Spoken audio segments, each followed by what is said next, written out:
my experience with people has been is, if they figure out what it is that would be good for them, and then they aim at it, then they get it.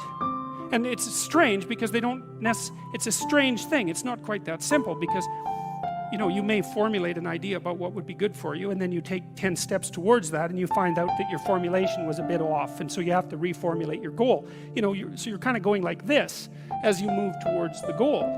But a huge part of the reason that people fail is because they don't ever set up the criteria for success.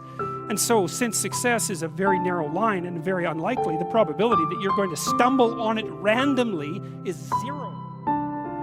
And often people won't specify their goals too because they don't like to specify conditions for failure. So if you keep yourself all vague and foggy, which is real easy because that's just a matter of not doing as well, then you don't know when you fail. And people might say, well, I really don't want to know when I fail because that's painful, so I'll keep myself blind about when I fail. That's fine, except you'll fail all the time then. You just won't know it until you've failed so badly that you're done. And that can easily happen by the time you're 40.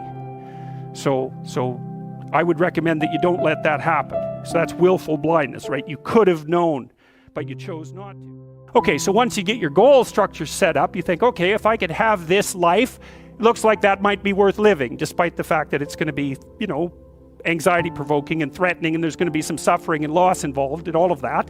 Obviously, the goal is to have a vision for your life such that, all things considered, that justifies your effort.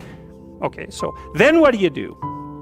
Well, then you turn down to the micro routines. It's like, okay, well, this is what I'm aiming for. How does that instantiate itself day to day, week to week, month to month?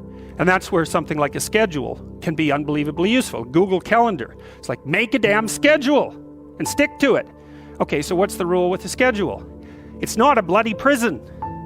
That's the first thing that people do wrong. They say, well, I don't like to follow a schedule.